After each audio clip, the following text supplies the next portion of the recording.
The Silent Scream. The asteroid, designated K447, drifted through the outer reach, a region of space so remote that most civilizations had never bothered to chart it. But for the Volrene, it was home.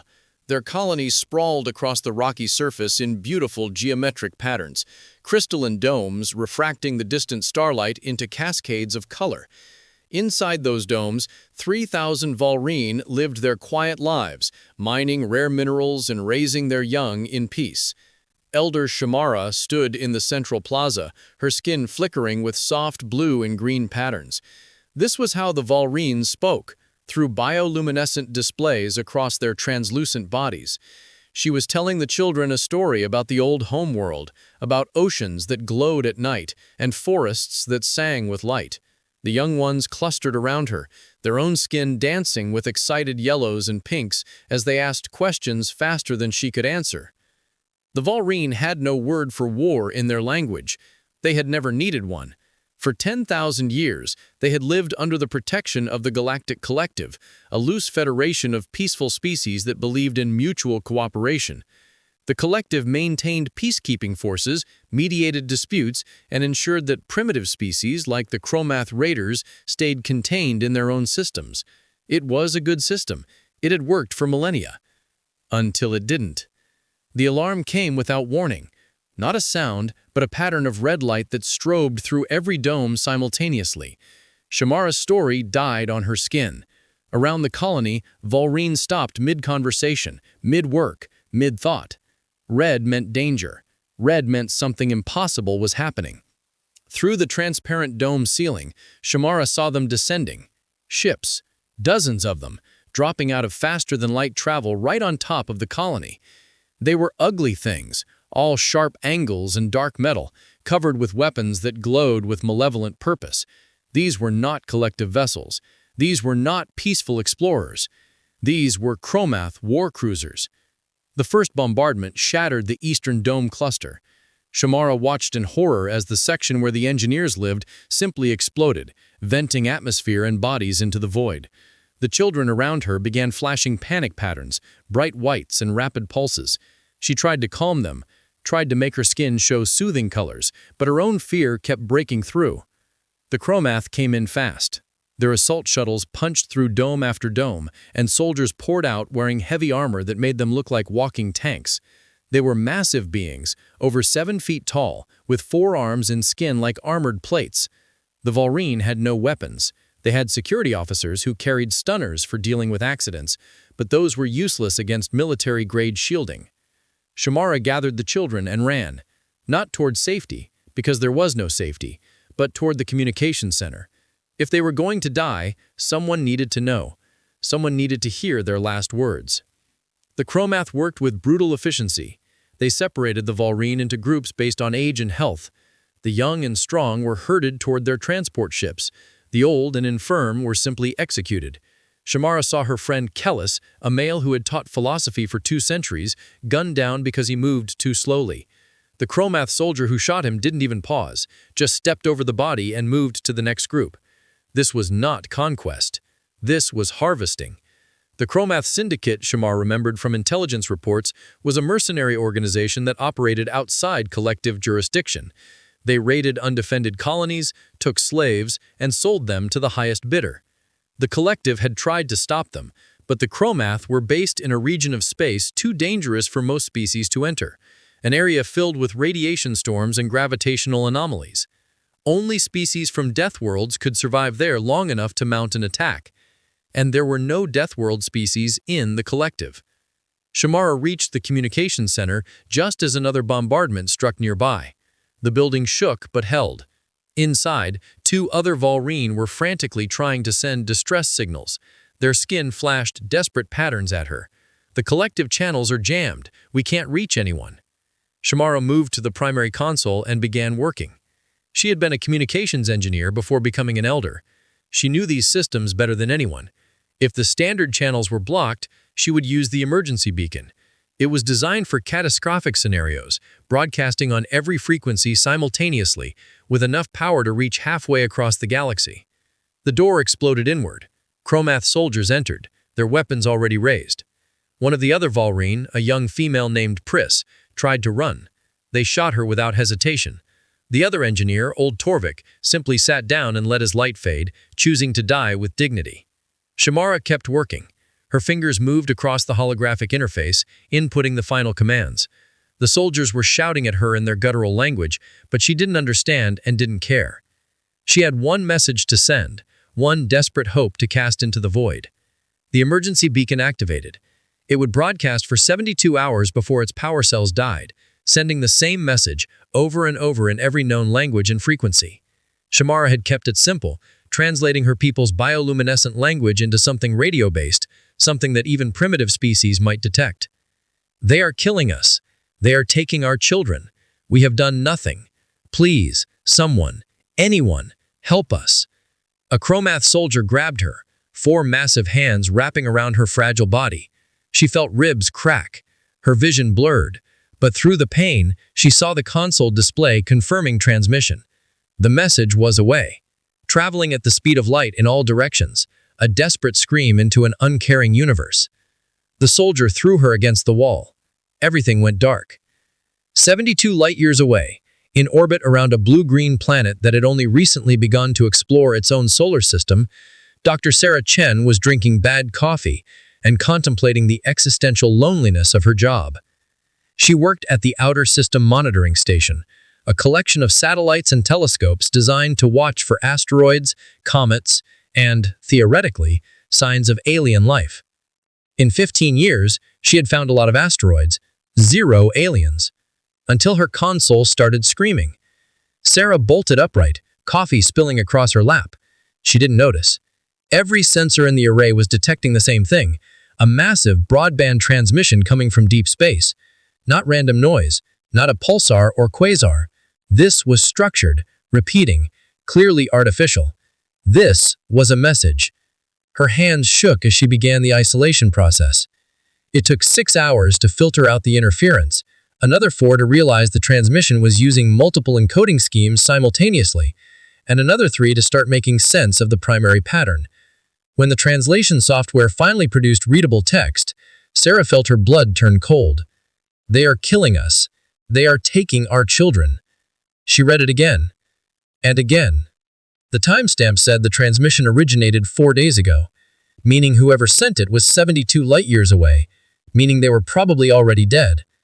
Sarah reached for the emergency contact line, her hand trembling so badly she almost dropped the phone. This was first contact. This was the moment humanity had dreamed about for centuries. And it was a massacre. The call went directly to the Global Defense Council, a joint military organization created after the Resource Wars. They had protocols for this. First contact protocols, analysis protocols, committee review protocols that could take months. Sarah thought about those protocols. She thought about the message, children being taken. Someone calling for help into the darkness, hoping anyone would hear. She made the call. By morning, the message had reached the Emergency Council. By afternoon, they had begun debating. By evening, General Raymond Okoye stood before them with a simple question that changed everything. Are we really going to be the species that heard children screaming and did nothing? The debate that followed lasted 18 hours. Some command members argued about the risk. Others questioned whether humanity had any business interfering in alien affairs. A few suggested the message might be a trap. Captain Marcus Stone sat silently through most of it. He had been called in because he commanded the EDS Valiant, one of Earth's 2 prototype deep space vessels capable of faster-than-light travel. He was 52 years old, with gray in his beard and scars that told stories he never shared. 15 years ago, his wife and daughter were taken by human traffickers. Despite everything he tried, despite the resources of 3 governments, they were never found. He spent the rest of his career hunting traffickers, dismantling their networks, saving other people's families because he couldn't save his own. When he finally spoke, his voice was quiet, but it carried. I don't care if they're green or purple or made of light. I don't care if they're 1,000,000 miles away or 1,000,000,000. Someone's taking their children and they ask their help. That's all I need to know. The vote took another 6 hours. It wasn't unanimous, but it passed. The Valiant and Defiant would launch, not as explorers, not as conquerors, as rescuers. Within 48 hours, 800 personnel had volunteered. They came from every nation, every background, former soldiers and civilians, scientists and engineers, medical staff and linguists. Each had their own reason for going. Lieutenant James Rodriguez signed up because his sister had been killed in a terrorist attack when he was 19. He spent his life believing that good people had a duty to protect the innocent. Dr. Chen joined because she was the one who received the message. She felt responsible somehow, as if by hearing that cry for help, she had made a promise. Commander Aisha Okoro volunteered because her grandmother had survived genocide and taught her that silence in the face of evil was its own form of evil. They all knew the odds. Humanity had only achieved FTL travel 3 years ago. Their weapons were untested. Their ships were experimental. They would be jumping into unknown space to fight an unknown enemy to save an unknown species. When predators meet prey. War Master Thrak stood on the command deck of his flagship, the Bone Crusher, watching the harvest proceed with satisfaction. Below him, through the massive viewport, the Valrine colony sprawled across the asteroid's surface like a broken toy. Fires burned in the shattered domes, bodies floated in the void. His soldiers moved through the settlement with practiced efficiency, sorting the living from the dead, the profitable from the worthless. This was his 43rd raid in as many cycles.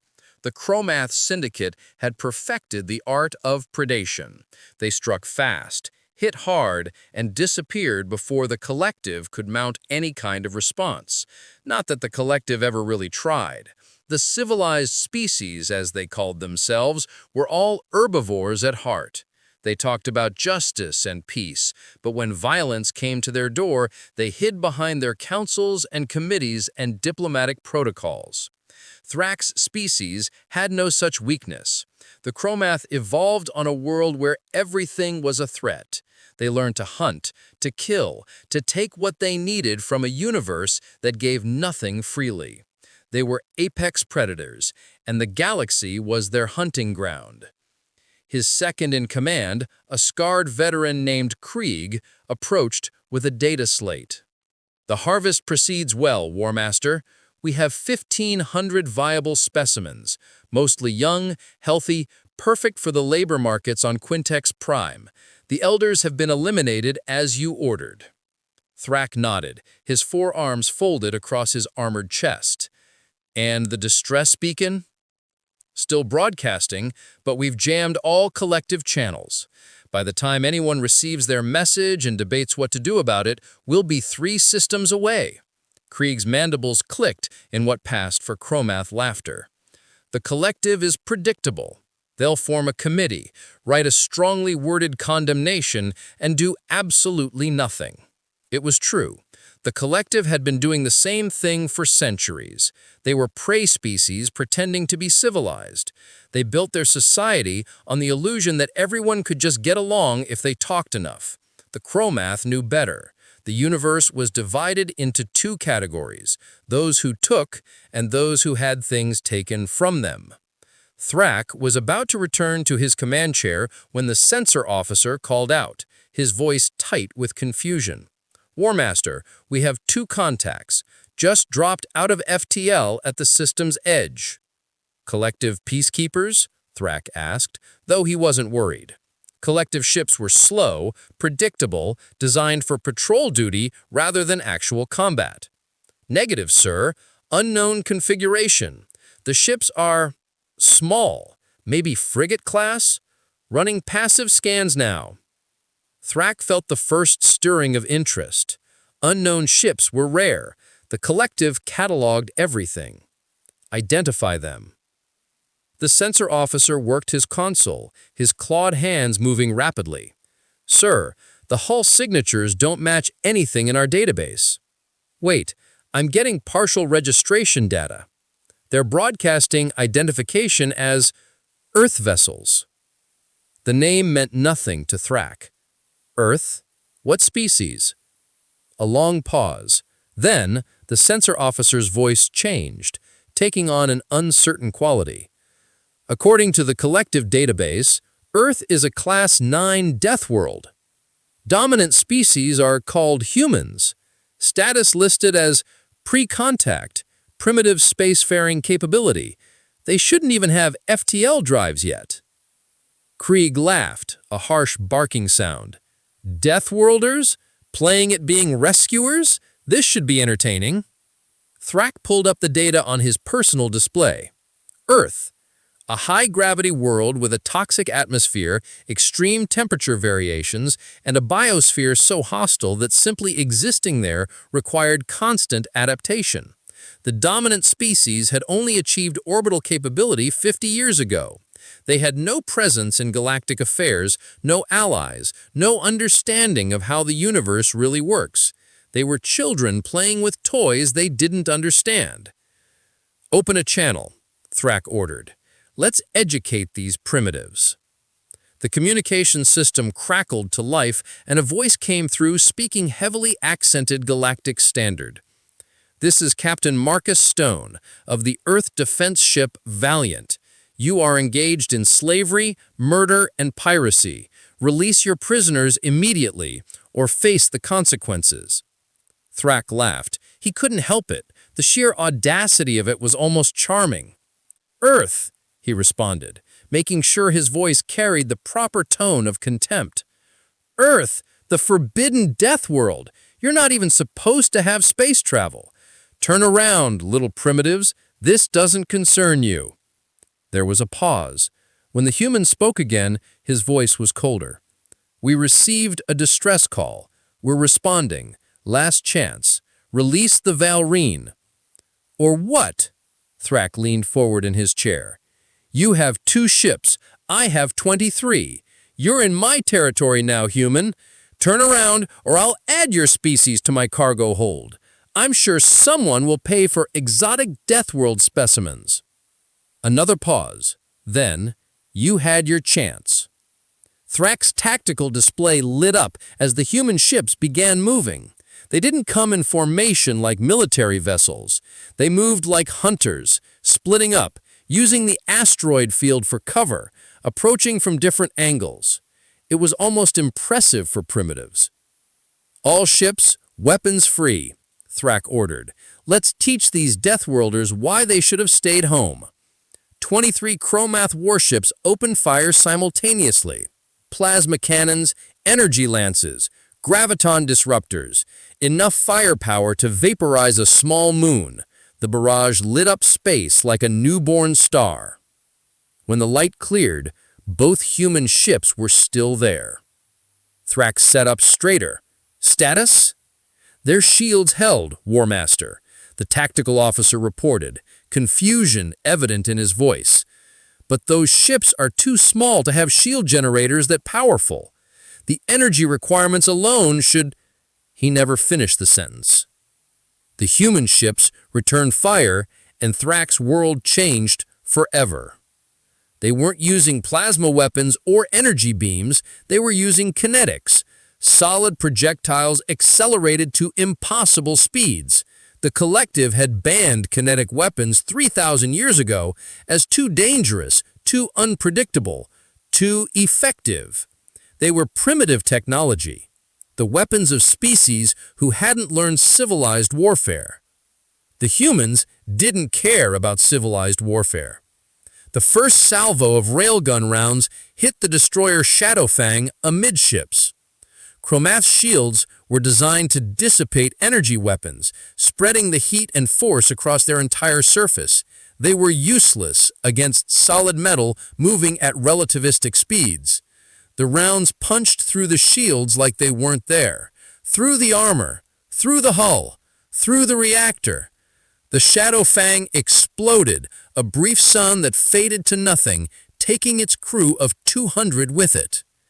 Thrak's bridge erupted in chaos. Officers shouted reports. Alarms blared. His ships were scrambling to respond to an attack they didn't understand.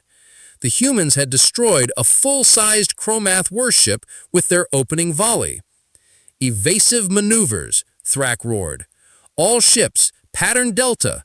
Target those human vessels," and the second human ship, the Defiant, dove through the debris field of the destroyed destroyer, moving faster than Chromath gunners could track. It was employing thrust that should have liquefied any crew inside, pulling maneuvers that should have torn the ship apart. But humans came from a death world. High gravity, crushing atmospheric pressure.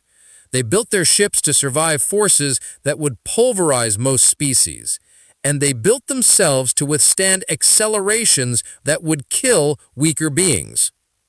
The Defiant launched boarding pods. Krieg stared at the tactical display in disbelief. They're boarding us? They're actually boarding us? The pods were small, armored capsules that used abrasive shielding and brute force thrust.